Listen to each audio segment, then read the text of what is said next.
Namaste everyone. As usual, we begin with 3 Oms, but before we do that, uh, we will establish the group consciousness by thinking of everyone who is here within yourself. So close your eyes and think of everyone within yourself. And take a deep breath in.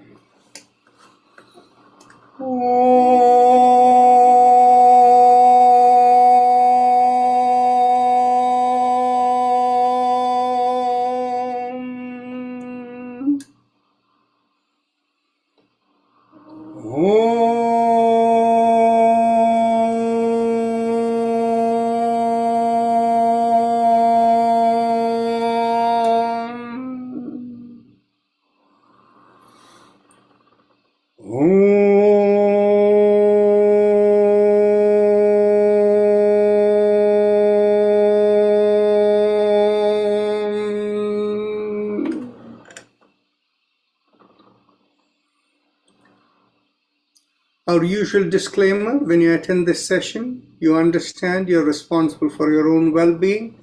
Life in Yoga and those who lead these sessions don't take responsibility for the outcome of your participation here. The rule of yoga is that whatever you do should be done with ease, without any force, without any resistance to whatever you may be doing. As long as you do within your capacity, everyone is different, and you just let it flow in an easy way for you, you are unlikely to get hurt in any way that can cause you any problem. So with that as the guidance, let's begin with our chakra vibrations. So today being Sunday, just a reminder for everyone, we will be doing chakra vibrations and breathing techniques leading to meditation. And we do a different kind of meditation from the way in which we do on other days. So keep that in mind. Bring your awareness to your perineum. As you squeeze at the perineum, pressing on the little finger with the thumb, we do the sound vocally, lum. And we keep our hands in line with the chakra where we are working on, and we always keep the palm focused towards the chakra. So keeping that over there, let's begin with Lam. Lam.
Release the fingers, continue.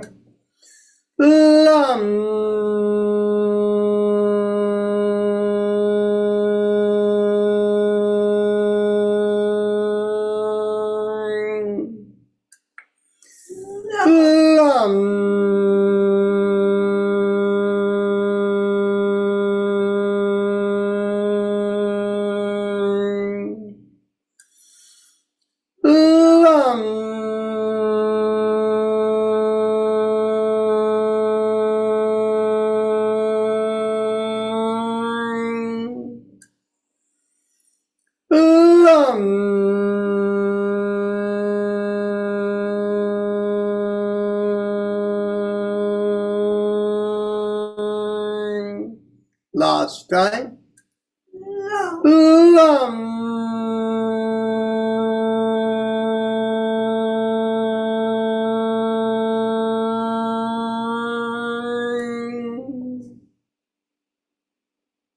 Now bring the awareness an inch above the perineum behind the pubic area. Here we press the ring finger with the thumb and we do the sound VUM. Take a deep breath in. VUM.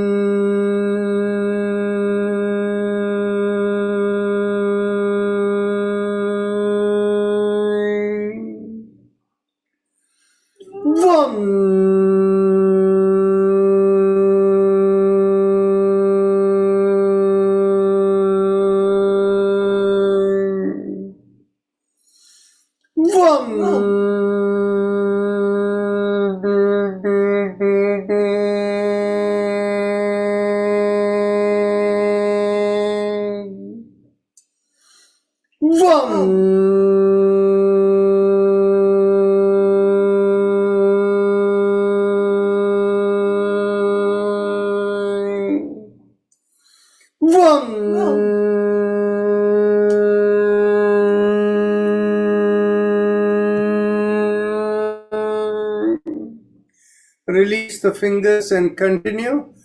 Just a reminder, throughout all our yoga practices, the back must be straight. Make sure you have good back support and the back doesn't bend. It doesn't lose its natural alignment. So let's continue.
Last time.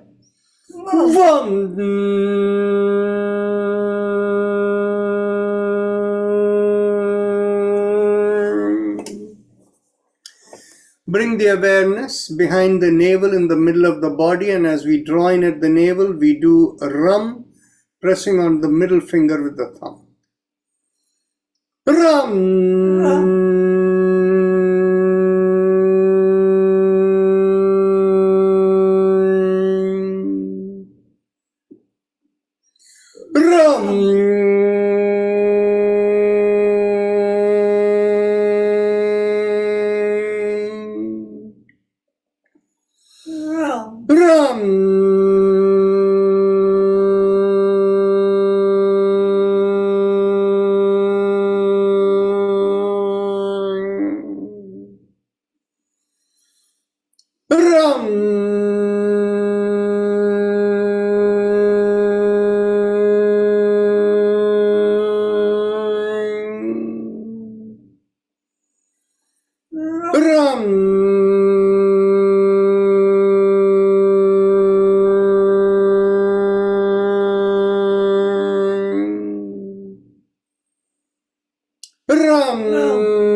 Last time.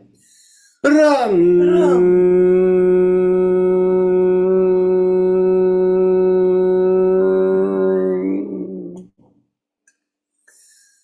Now bring the awareness to the middle of the chest, in between the breasts, and here as we draw in, we do yum, pressing on the index finger with the thumb, and you can keep the palm turned inward.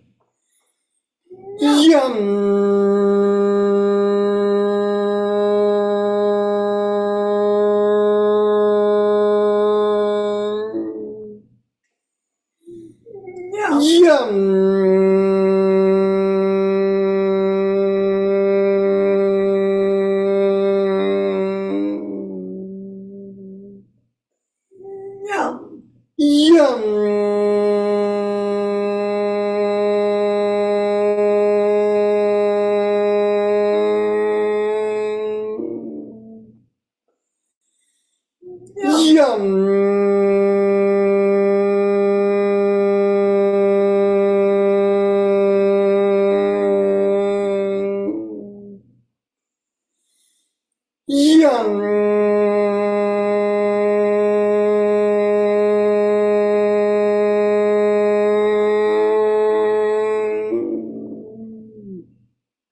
Release the fingers, continue.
Bring the awareness to the throat, and here we do hum, thumbs up, loose twist. Hum.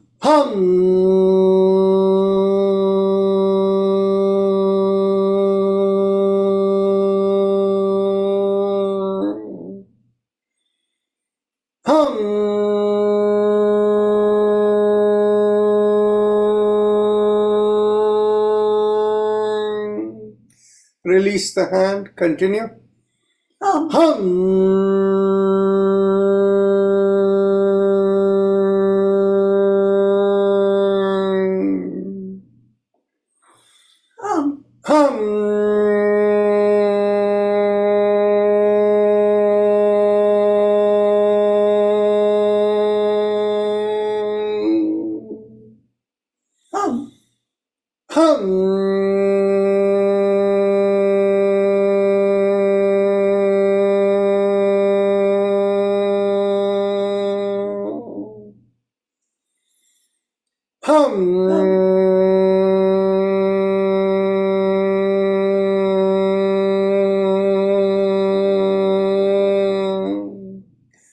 Bring the awareness to the middle of the head, and here we do chum.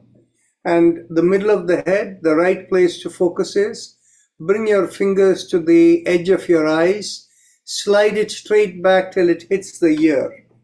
And where the two fingers are pointing, that's where you want to focus. Literally, it's behind the bridge of the nose, directly horizontally behind in the middle. Okay, there we do chum. Thumbs up, loose fist, take a deep breath. Chum. Chum.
Release your hands, continue. Chum.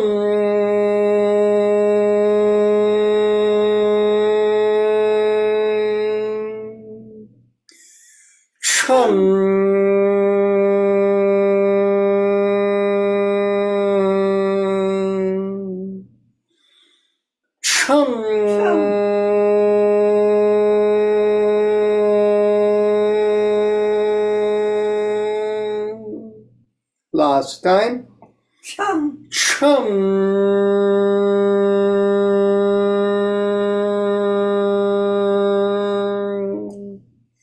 Bring your awareness to the middle of the top of the head, and there we do Om, thumbs up, loose fist.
last time.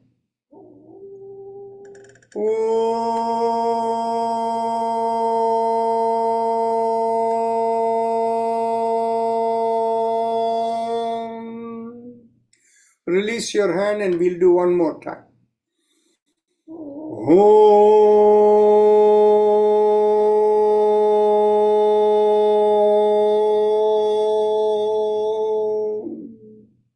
Once more again.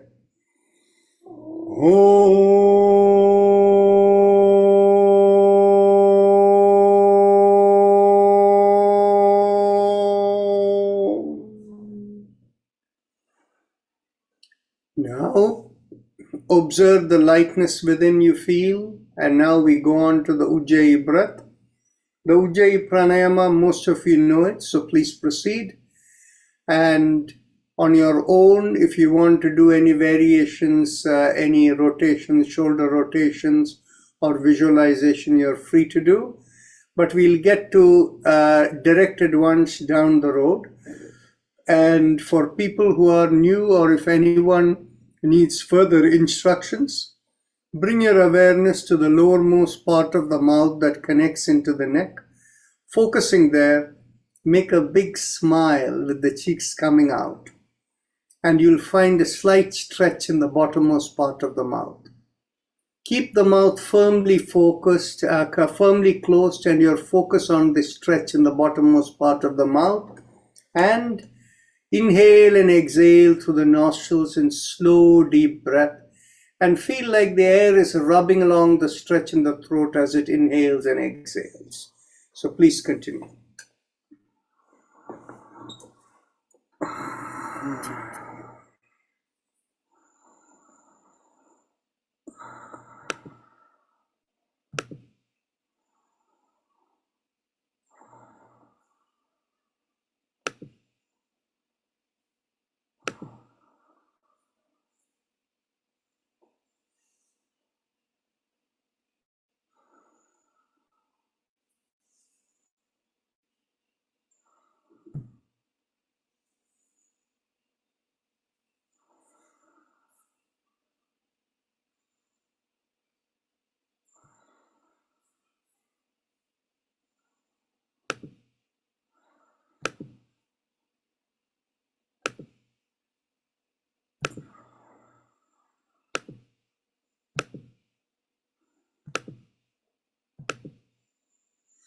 Those of you who are on the attendee list, I have sent you an invitation to join the panelists. If you wish, you can. And once you join the panelists, you can decide whether you want to keep your camera on or not. If you have the camera on, I can look at you and sense whether you're doing the practice correctly.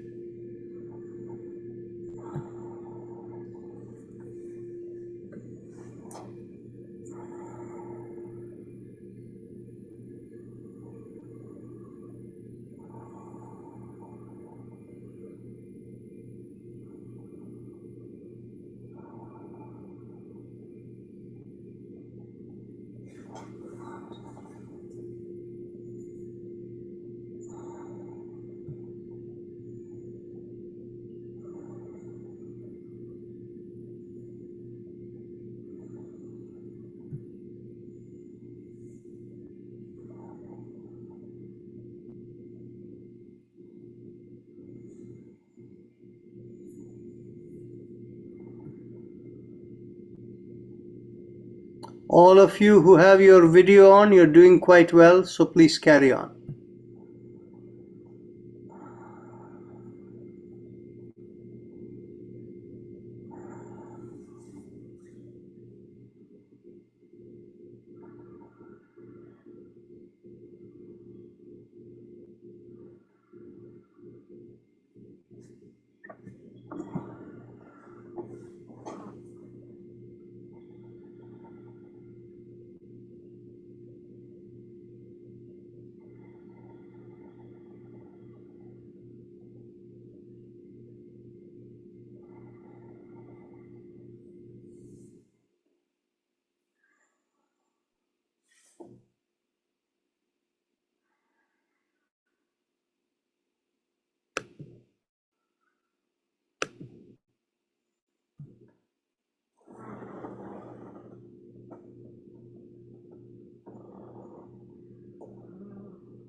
Now we can add a visualization as you continue this Ujjayi breath.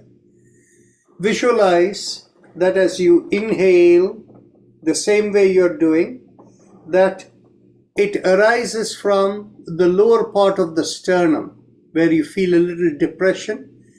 Just under the skin, it is coming along the front of the body, and it is going over the forehead and goes up to the middle of the head, right on the top.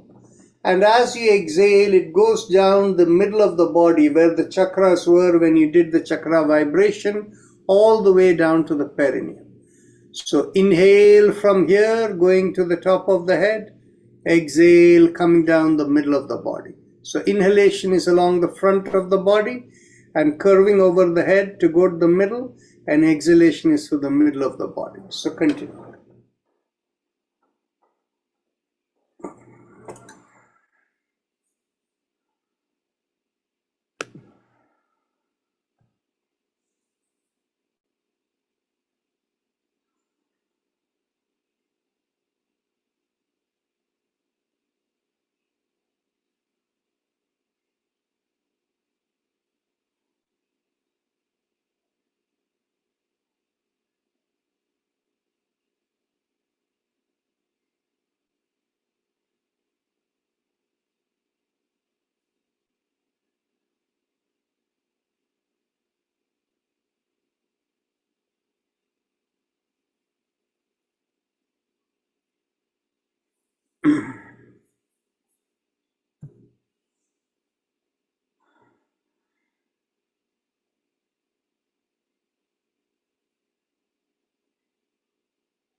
Those of you who joined in the last few minutes, we are doing the Ujjayi Pranayama with visualization arising from the lowermost part of the sternum, the front of the body, inhaling up through the front of the body to the middle of the top of the head, and exhaling down the middle of the body all the way down to the perineum.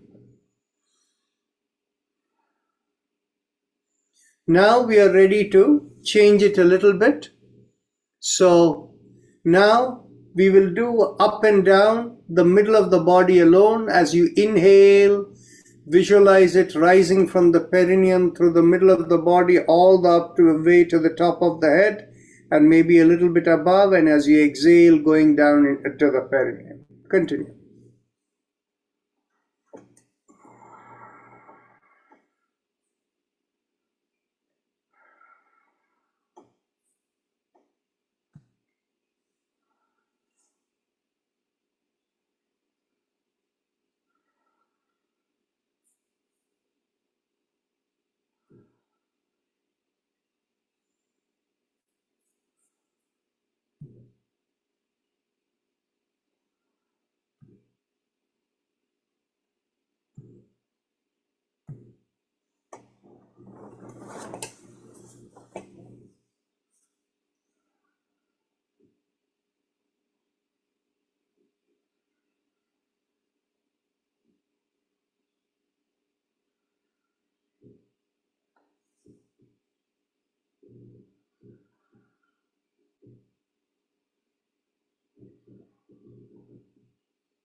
Now, as you continue the Ujjayi breath, keeping the focus at the throat, now we visualize it rising along the spine from the tailbone, along the back, all the way to the back of the head. And as you exhale, going down over there to the tailbone. So visualize this.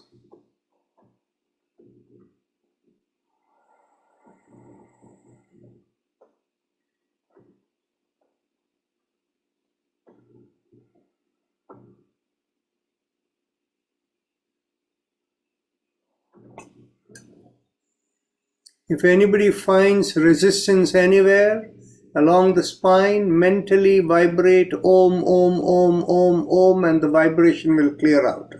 The resistance will clear out.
Now, as we continue the Ujjayi breath, let's visualize that when we inhale, we feel it move along the body all the way from the feet, maybe a couple of few inches below the feet, all the way through the whole body, going all the way to the head and maybe a few inches above the head. So flushing the whole body up and down with the Ujjayi.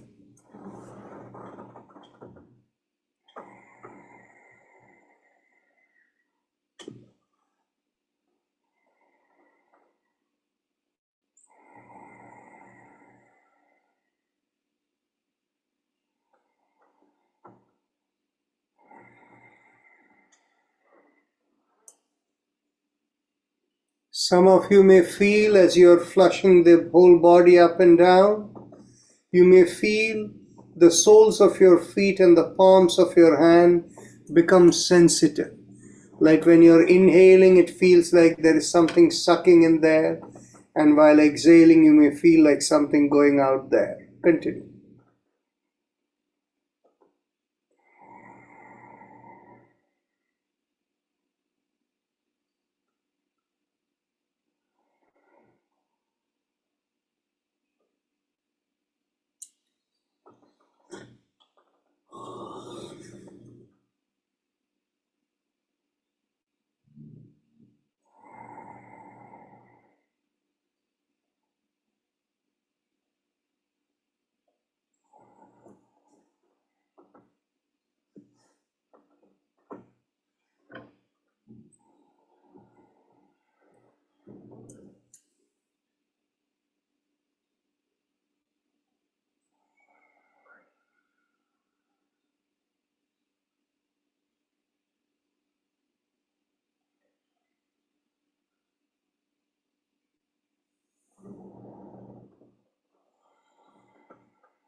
Now, as you continue, you may find your breath has become deeper.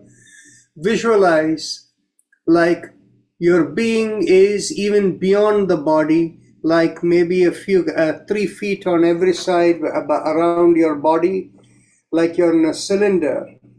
And that cylinder is like 200 feet tall, 100 above the head and 100 below the feet going into the earth, and like a 6 feet diameter. You're in that kind of a cylinder. And as you inhale and exhale Nujjayi, visualize like from below the earth, you're picking up whatever nutrients are needed for the body, and you're connecting, going far above the head, connecting with the cosmic intelligence, and using the intelligence to absorb whatever is needed spiritually and materially within the body, and expelling unwanted material stuff all the way down as you exhale going into the earth. So visualize this in this whole cylinder. Continue.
Now we can go on to Kapalbhati. Before that, let's do 6 breaths of alternate nostril breathing.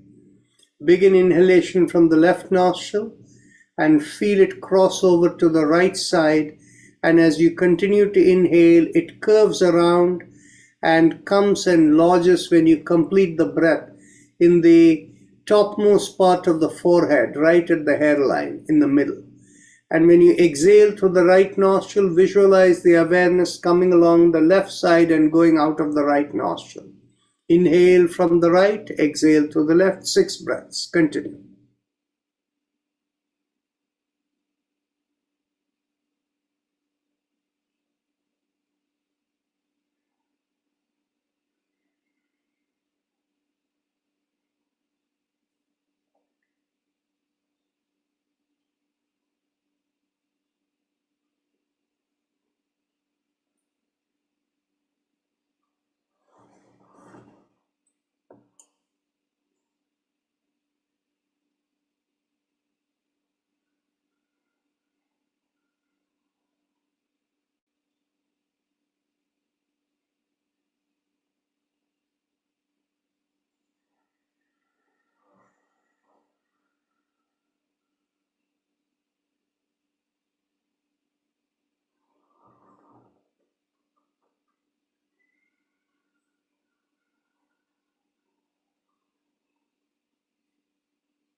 Once you complete the last exhalation through the left nostril, let's get ready for Kapalbhati. Kapalbhati is sometimes described as forced exhalation, like when you blow your nostrils.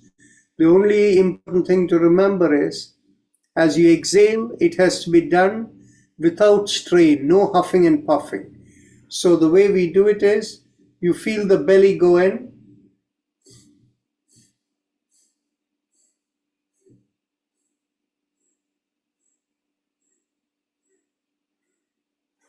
short, quick exhalations, but without strain.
Now let's do one Bhramari, that is humming, just one breath. Take a deep breath in, close your ears.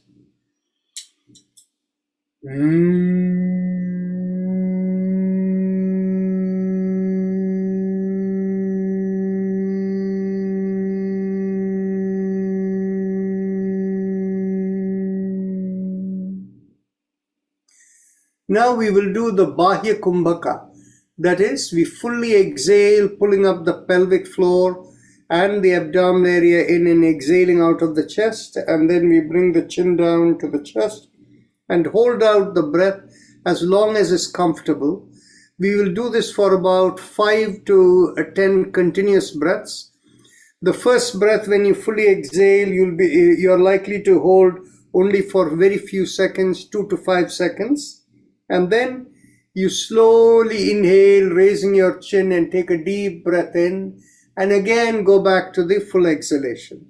By the time you're done 5 to 6 breaths, you may find you're able to hold for 10 to 20 seconds. So please continue. Take a deep breath in, exhale, pull up the pelvic floor, abdominal area in, fully empty the chest, chin down to the chest, hold out the breath.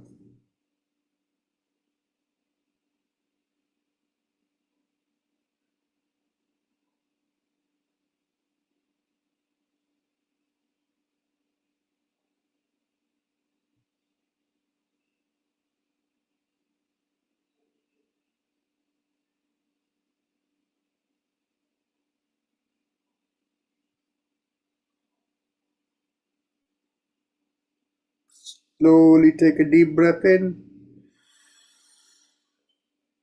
and begin the exhalation again. As you hold out the breath, observe any sensitivity in the palm of your hands.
Last exhalation.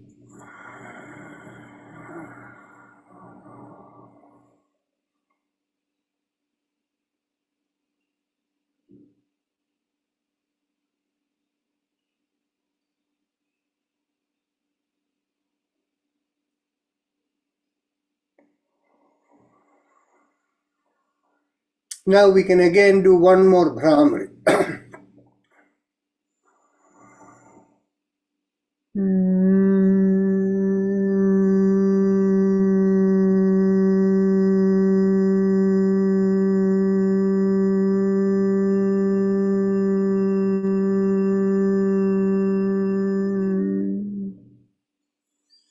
Now we can get ready for our 3 rounds of Bhastrika. And today when we do the Bhastrika deep breathing, we have to make sure that after we finish 20 breaths, we hold the breath, take a deep breath in, hold the breath, and observe your palms. And when you can no longer hold the breath, when you're ready to exhale, close the right nostril and exhale through the left nostril. So let's begin. Let's get ready. Inhale, pull back the shoulders. Exhale. Inhale. Exhale. 2, inhale. Exhale. 3. Exhale. 4. Exhale. 5. Exhale. 6. Exhale.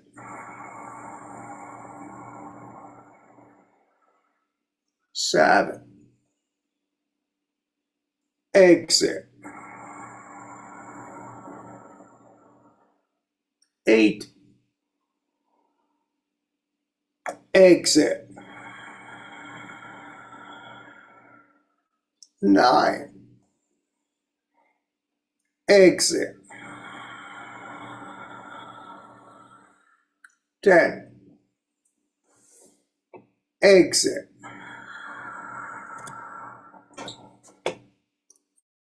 11. Exhale. 12. Exhale. 13. Exhale. 14. Exhale. 15. Exhale. 60. Exhale. 70. Exhale. 80. Exhale. 90. Exhale. 20. Exhale.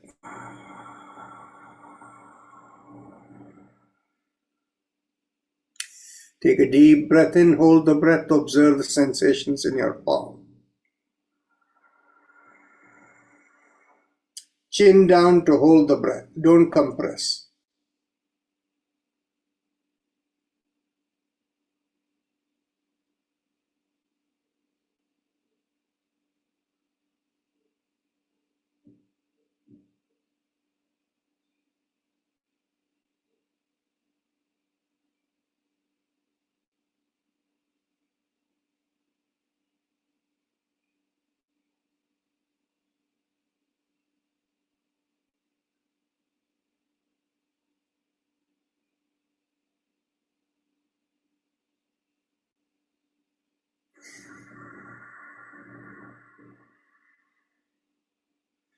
Exhale out of the left nostril, and then we can get ready for the second round of Bhastrika. So let's get ready. Inhale, pull back the shoulders. Exhale. Inhale. Exhale. 2. Exhale. 3. Exhale. 4. Exhale. 5. Exhale.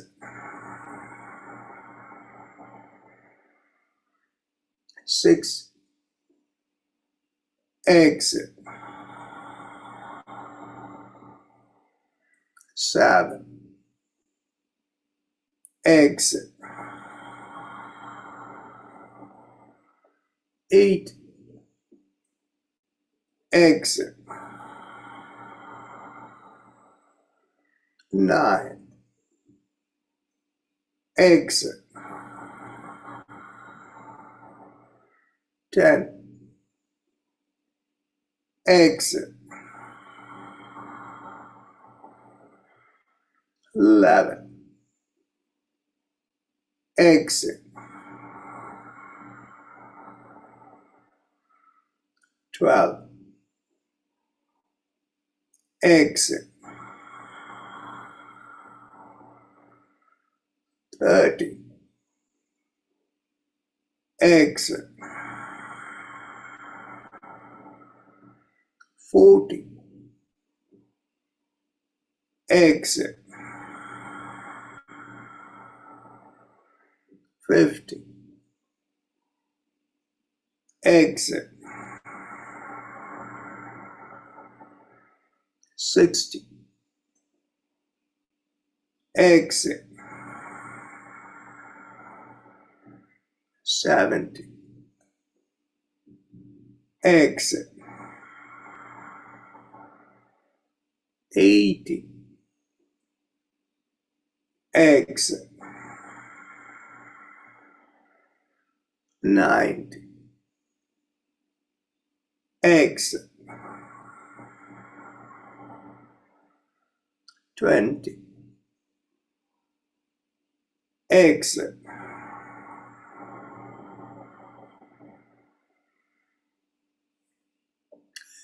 Ujjayi Kumbhaka followed by, but take a deep breath in, hold the breath.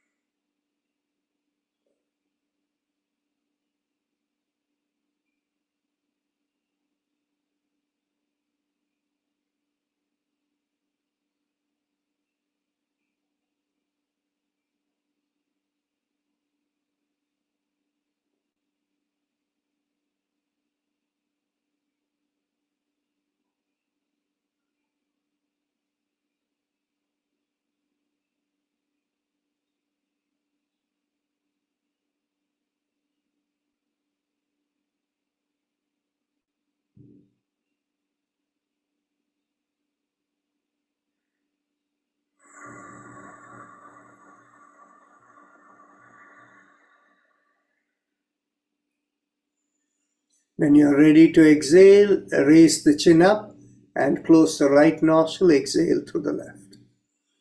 Let's go on to the last round of Bhastrika. Get ready. Exhale. Inhale. Exhale. 2. Exhale. 3. Exhale. 4. Exhale. 5. Exhale.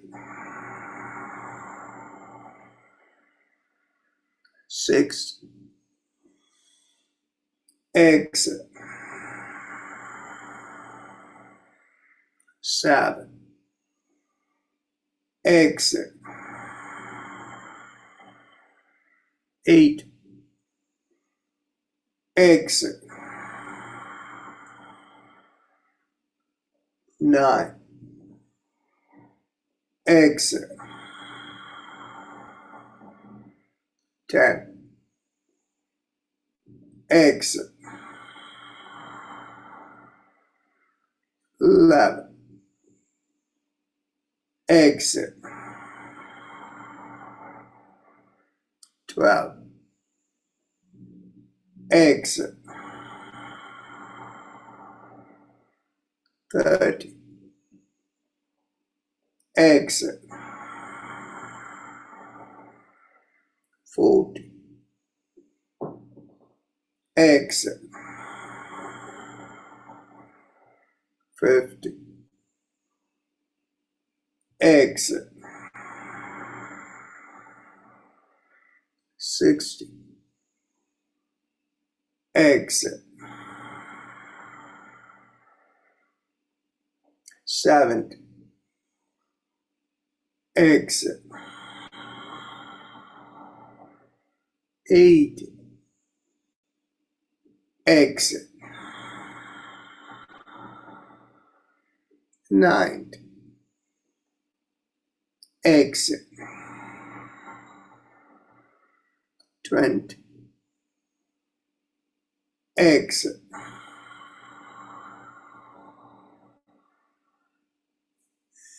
Ujjayi Kumbhaka followed by Brahmari. Again, sorry, I made a mistake. Take a deep breath in, hold the breath, chin down, and when you can no longer hold the breath, exhale through the left nostril. And when you hold the breath, observe the palms.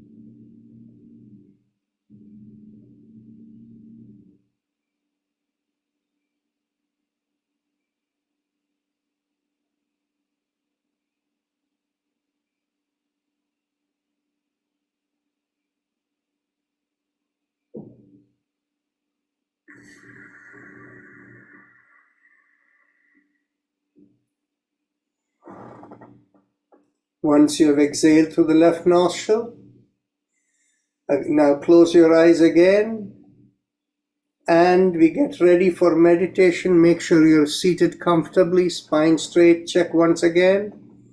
Open the palms together in front of you, the hands together, and observe whether you feel any vibration. You can lift the palm an inch above and then bring it down and feel whether you feel anything in the hands. Now mentally, one by one, we are going to invoke 3 spirits. And as we invoke each spirit, we will take it in the palm. And once we take it within us, in the motion of like rolling it up towards your palms, coming towards the body, we'll visualize taking it in. So first, mentally visualize in the palm of your hands. Tell yourself, may the spirit that takes the awareness beyond the body come into you, come into your palms, and observe how the palms feel. And in the tradition, we call the spirit that takes your awareness beyond the body as Gayatri. And ask Gayatri to come into your palms. Feel whether the vibration changes or not in the palms. Try lifting it up a little bit and see whether the weight or something changes there. Then, roll the palm right inside towards your chest and let Gayatri, or the spirit that takes your awareness beyond the body, come into you. And see how your awareness feels within. Even as your eyes are closed, you feel a slight lightness come onto you. Now again, open the palms in front of you and mentally affirm, May the spirit that takes your energy and awareness beyond that of the light and sun come into your palms, and this we call as Savitri. So let that spirit comes into the palm to take your awareness beyond that of the light of the sun into a domain that is far beyond all of that light, that energy. And again, roll it into you and feel as it enters you a different vibration. You feel more vibrant within. Open the palms again, and now ask for the spirit to come into your palms that is going to allow you to gain cosmic wisdom, what we call as Saraswati. Open the palms, ask for that spirit to come within, feel a difference in the palm, and take the roll up the palm within you to take the spirit within yourself. Feel a change that has happened within you. Observe how you feel within. And now we are going to mentally affirm. This is a mental affirmation meditation that you mentally keep affirming within yourself. Mentally affirm to yourself in the context of the three-dimensional existence we have, the body, the spiritual world, and beyond into that of God. Mentally visualize within this three world. May you be energized and have the intelligence, that is, the intelligence to realize the purpose of life. And from that intelligence of the nature of existence and the purpose of life, may you fulfill through this body the purpose for which you are born. And in the course of it, you can also say, may you become fully enlightened about the nature of existence. That is the additional part. So when you say it in the Gayatri Mantra, last time we introduced the Turiya Gayatri, you say Om Bhur Bhuvaswa in the context of the three levels of existence. Bhargo Devas Om Bhargo Devasya Dhimahi. So to take you into the intelligence beyond that of the angels and spiritual beings, devatas. Dhiyo yona prachodayat. From that intelligence, may you actually share that with the world, which means to enable you to fulfill the purpose of the life for which you have come into the body. And the last part of it, the Turiya Gayatri, is Paro Rajasi Savato. And may you be able to go beyond into the realm of the root of all existence, that is God, and connect into that through Om, so that you can imbibe the highest cosmic wisdom. So with that as the thought, you can keep that affirmation within and just be observing within.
Slowly become aware of your breath.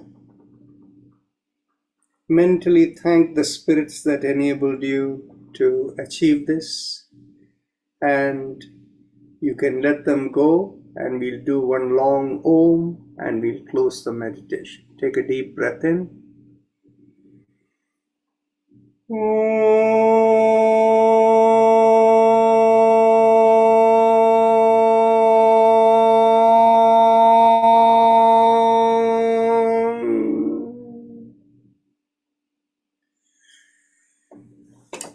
We are 6 minutes over 7 o'clock Eastern Time. So on Sundays, we have the time for any questions, discussions, comments. So whatever you have in mind, you can feel free to speak up.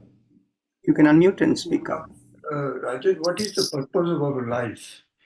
What is the purpose of our life, Well, sorry, what is the purpose of what? Our life, for which we were born. So that is the question. Well, the thing is, you see, as we say, most people are born to, चक्की पीसने के लिए जन्म लेते हैं, right? So you have gone through that yourself. And so that is how we say we fulfill the purpose of our life. So to say it in English, going through the ringer of life is what it's all about, right? To fulfill the purpose. Okay, but only you can know what is your individual purpose. Each one of us is our own little act. See, my life is I want to get rid of uh, life and death. Just this circle coming and going, coming, death and born, death and born. Just want to go to the God's place, like that. Sorry, I couldn't understand. What did your wife want? No, the purpose of life is to get rid of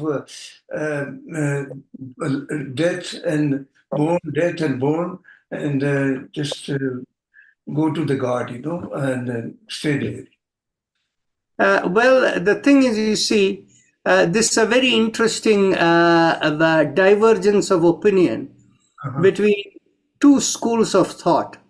There are the what are called the non-theistic religions who view that the purpose of life is to get out of the cycle of rebirth. Whereas on the other hand, there are the theistic religions that look upon that you're born to fulfill the purpose of your life, and once you're fulfilled, that going outside the cycle of birth automatically happens. But the focus of life is to fulfill your duty for which you are born, which we call as your dharma. So this is the difference between theistic and non-theistic religions, where the views are different. Rajan, Yes. Theistic religion, you are once you complete your purpose, then you same thing, right? Same thing, both. See, they are not really same thing. The focus is different. You see, if you come a Buddhist or a Jain background, you have no business living a normal life. Shave your head, go to a monastery and negate everything in life. That is the view of the non-theistic religion. Whereas on the for the focus of whether it is Judaism or whether it is Hindu religion or any of the Semitic religions, we are born here to fulfill the purpose for which we have come into this body through the intention of God. So we have duties to perform over here. Escaping the duties and going away is not the purpose of life. So anybody who focuses on life as, getting outside the cycle of this rebirth and not focusing it on doing your duty, that is not considered the right approach to life. Thank you, Dr. Thank you. You're welcome. one question you may have Yes. earlier too. When we do Bhastrika and we do Kumbhak and then we do now that you told me that with that you help with the thyroid disease. Yes. But this type, where you hold the breath, take a deep breath and then release through left nostril, what is the significance of that? Okay. See, what happens is, anytime you hold the breath, holding the breath is considered something that activates your the channel, your nadi communication to all over. Okay. So when we do the neck related thing, when we do with a gentle distance, there we are largely focusing the energies towards the throat. And that is a little more benign. And that's why we do it, because it's a little more benign. Whereas on the other hand, when we do this holding of the breath, we do it after a lot of this practice that we have done of this Ujjayi and all of these things. So at this time, it is okay to do, but I would not normally ask anyone to hold a breath in the yoga practice, because if the nadis are blocked, it will create imbalance in the system. But when the nadis are not blocked, it increases your awareness of the vibrations in the body, and that is why most people will feel sensation in the palm of the hands. Oh, that's fine, but what we used to do is by kumbhak, the kumbhakam, and then we do slowly take the breath. Now you're saying that you hold the breath, take a deep breath, hold it, and then release through the left nostril. Yeah, actually, let's make sure that there are three comparisons which we are making. One is, we normally at the end of each Bhastrika on regular days, we take a deep breath and bring the chin down and hold the breath focusing over there. So, and we do it with we first do it with the Ujjayi breath and hold it. That doing it with the Ujjayi breath and holding over there, the neck, is one purpose. Compared to that, what happens is when we do Bahya Kumbhak, we don't hold the breath inside. We get out the whole breath, and after exhaling fully, we hold out. Third, in this session, after the Bhastrika, we are taking a deep breath in, like a deep Bhastrika breath, and then we bring the chin down and hold the breath without, holding this hand up over there and things like that. And when we're ready to exhale, we close the right nostril, exhale. When we do the Ujjayi Kumbhaka, we exhale in between the teeth, right? So in each of these three things, how it activates and how it works on you is slightly different. This Bahya Kumbhak is something that is safe to do almost any time, because you're fully exhaling out and there is no internal pressure created other than like giving yourself a massage, or like in the Hatha Yoga practice, when you do a twist and hold the practice or hold that position for a little while, whatever compression you're giving in the body is all that you're doing. So it is relatively benign. And whereas on the other hand, a little more active becomes when we do the Ujjayi Kumbhaka, where we do this. When we do this, we are bringing the entire focus of the energy right to the throat. By doing that, it is meant to address the thyroid.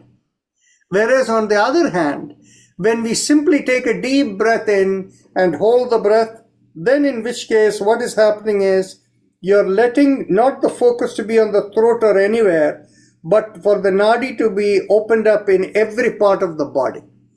So each one is serving a different purpose.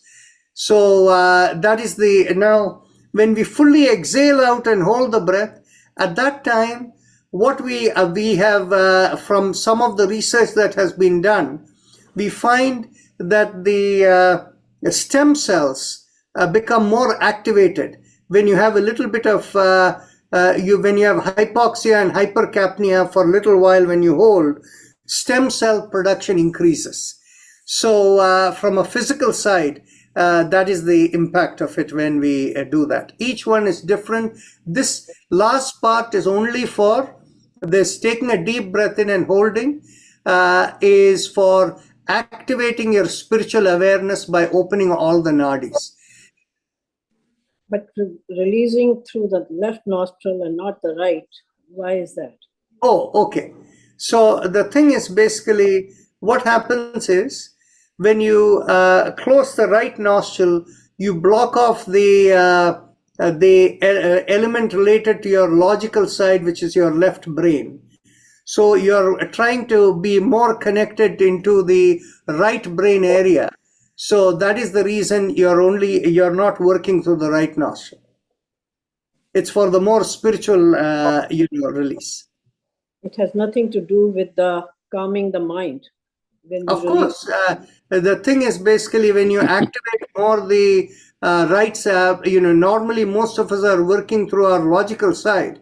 When we are activating the right hemisphere, obviously it is relatively more calming the mind, yes.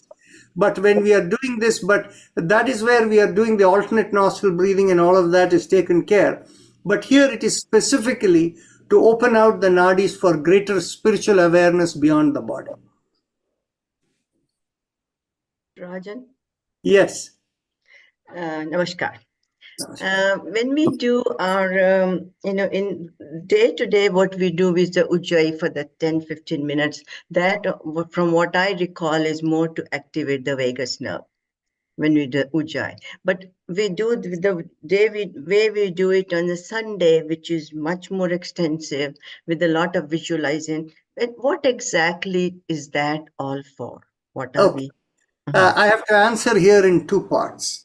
First part is, you know that in many of these yoga exercises, physiological research has been done, right? Mm-hmm. So what happens is, from a physiological standpoint, the Ujjayi pranayama is stimulating the cranial nerves that are coming in the throat area. Mm-hmm. And that includes the vagus nerve and the glossopharyngeal nerve. And from some of the clinical research that has been done, the stimulation of the vagus nerve apparently has an anti-inflammatory effect overall in the body. So the thing is basically from our physiological health perspective, that daily Ujjayi is something that we do as a practice. Right. Whereas from the perspective of the spiritual side, Ujjayi, the word itself, is considered the highest pranayama. And in fact, in this earlier today in the morning, we had our monthly CYI seminar, where in the seminar series, the conversation this time was yoga, the difference between Himalayan, Harvard, and Hollywood yoga. That was the discussion today. Okay, so the Hollywood yoga largely focuses on, the physical beauty, keeping slim, good, and the physical, how your physical culture, you can talk of it. Whereas on the other hand, the Harvard yoga is the kind of yoga where people were looking for some deeper level of, research into what is happening and things like that. It was more the academic side that looked at it. Whereas the Himalayan yoga focuses on the more spiritual awareness, the meditative side. And in fact, in that discussion, the point that was made was, apparently the Swami Rama, and the person who was the main speaker was Dr. Stephen Parker, who comes from the Himalayan side. He was saying Swami Rama of the Himalayan Institute used to say that, how do you attain spiritual awareness? Just watch your breath and it'll all come in due course. Okay. So I quoted that because what it is the Ujjayi pranayama, the highest pranayama, what it is by the higher breath awareness is whereby you can actually know your inner dimension. So in the Hatha Yoga Pradipika and the Gyananda Samhita, which are not the topmost documents of yoga, okay, they talk about how the Ujjayi pranayama works between the mid-chest, the sternum area, to the throat. This is the area where it is supposed to work, okay? Now, whereas on the other hand, the Yoga Sutra is much more clearer that the purpose of the breath in itself is to track, to follow the breath so that your awareness can go beyond. The way in which in the spiritual, the way Swami Rama and others have looked upon the role of the breath, for you to understand, think in terms of the trillions of cells in your body. Every cell in your body has a life of its own. And if you think in terms of anything which has a life, there seems to be a higher connection, a spiritual connection for each living entity beyond what is a inanimate molecule or anything that is there, right? So now each cell in your body seems to have a soul or a life of its own. But then each cell gathering with a particular set of organs, the organ itself has a higher purpose and higher connectivity. And each cell, even though it has a life of its own, it is also within the life and guidance and the purpose of the organ itself. And every organ together forming the body, you as a full human being, you have a higher purpose and a higher connectivity, and the soul of the entire organism is different from that of an individual organ or a cell in each organ, right? So what happens is the breath is the common connector that connects every one of that. Yeah. Because the breath is what? Actually, we say it as the breath, but I would like to put it as the vitality. The vitality that we control, the pranavayu, is what connects every one of them. And if you track the pranavayu, where from it comes, where from it goes, how it works within you, then in which case you will begin to realize the higher spiritual entity of every one of them. So to put a parallel, actually somebody asked the question, how can you track this? How can you understand this? So to give a paradigm to understand, think of it this way. Here it is there is this large corporation or like a government which has millions of employees or hundreds of thousands of employees in a large corporation. And within that, each individual entity is doing a particular job. And each individual entity rolls up into a department. And many departments together roll up into a division. And many divisions together all coming up to the CEO or the president of the country or whoever. So what happens is each is working in its own domain, but it has its own independent, ability to do whatever it wants. And of course, when the entire organism is working together, when somebody asks the question, how do you know what is happening in the organization? They will say, follow the money. And the money is actually the key vitality that runs the organization.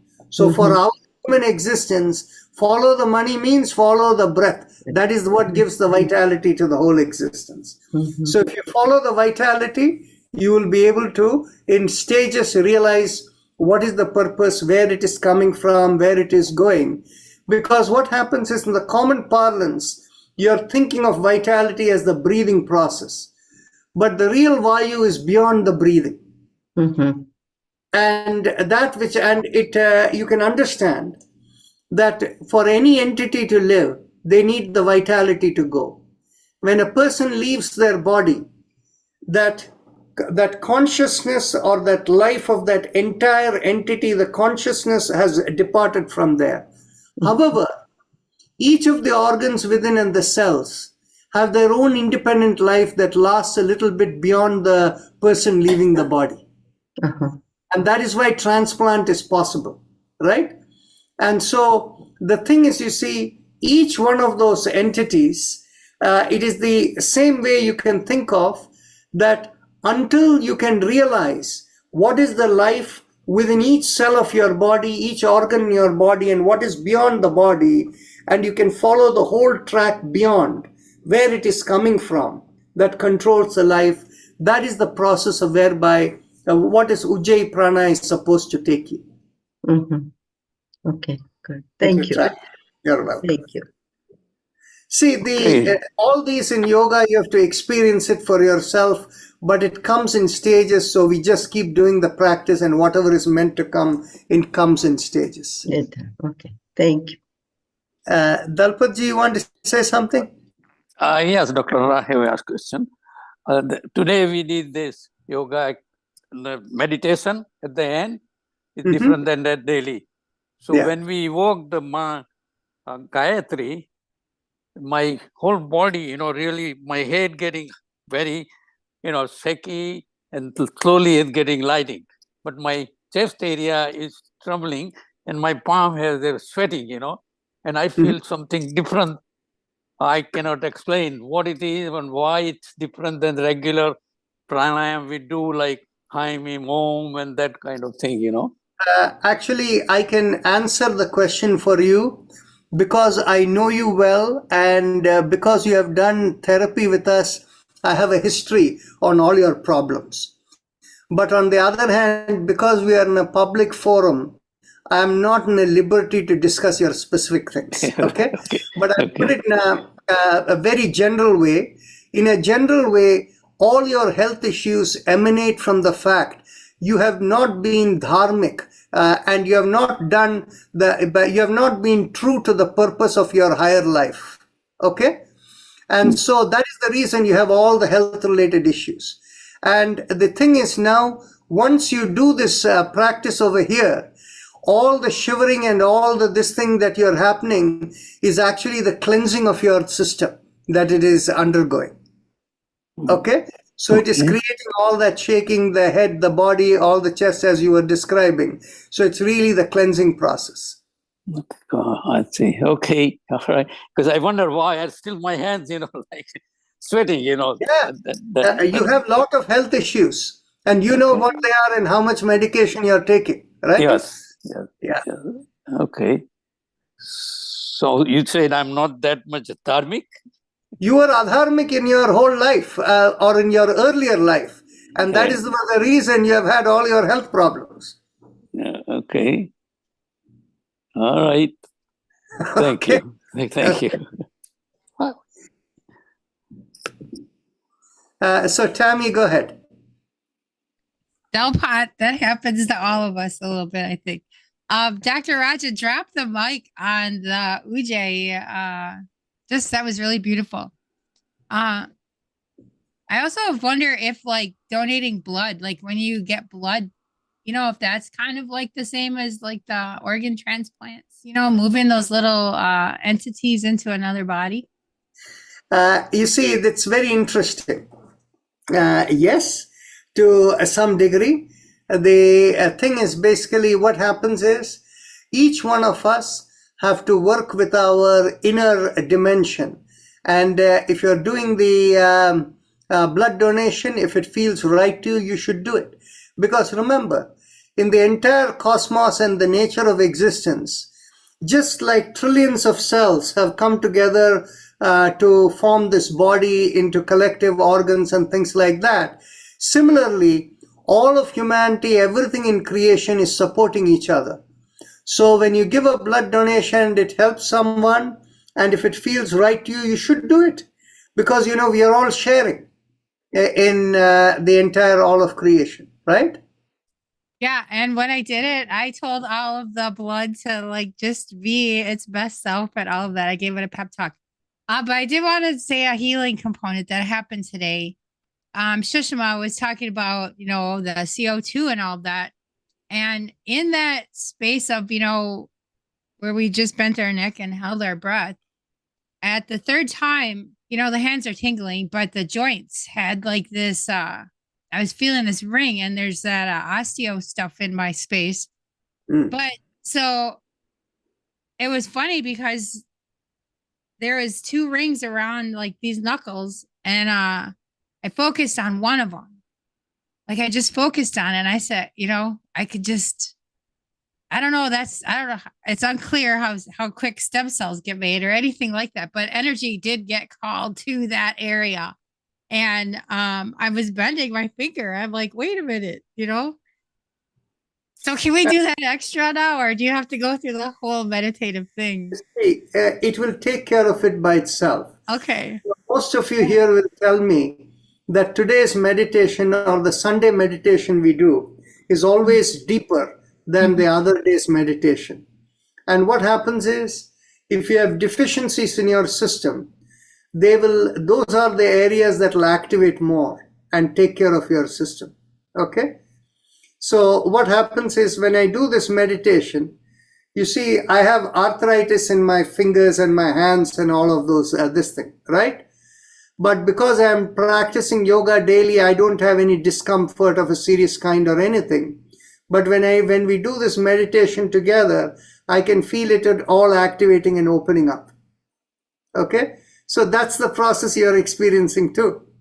Yeah, and I was like, dang it, why didn't I focus on the other finger at the same time? Because anyway, so thank you so You much. don't need to focus. It'll take care of, it'll go where it needs to heal it. Thank you. Thank you. Thank you. Thank you. Oh, Yeah. and the Harvard or the Himalayan Hollywood and Harvard thing was amazing. And it was in the, you know, I was thinking about how for you to come over to Chicago. And I was having conversation with a couple girls that have their studios, and we were thinking about, because what they see is that the yoga teachers, why are you teaching yoga? Like they went and got their like Himalaya thing experience, but they forget they're kind of in the realm of the exercise and looking good in your spandex, you know? So we were If thinking, you want can to you come? Yeah, if you want me to come to Chicago in October, I can. In October? Okay. All right. And Yeah. the thing is, I'll send you my schedule. October 8th, I'm going to Houston. October 11th to Dallas, Texas. October 16th to Seattle, Washington. And then October 21st or 22nd, I'll be coming towards the 21st towards the Midwest. So I can come to Chicago, no problem. And October 24th or 25th, I'm going to Minneapolis. Oh, man. Oh, you're so. Yeah, so there is in October is going to be a period of travel. So if anybody wants me to come to any particular area, I have the ability to travel because my mother will be with my sister. Okay, so you're driving. No, everywhere I'm fine. Oh, well, that's better. It's Yeah. more safe. And then so yeah, it's about bringing yoga back to the yoga studios. Like what's the purpose and that healing and all of this. This was just really beautiful. Sure, no Okay. problem. Thank you. Okay, namaste everyone. Any other thing outstanding? We are past 7:30. Thank So you very much. tomorrow. Doctor. It was wonderful meditation today section. Thank you. Namaste, namaste. With the Thank Ujjayi you, Dr. Pranayama, Rajnan. very nice, very peaceful.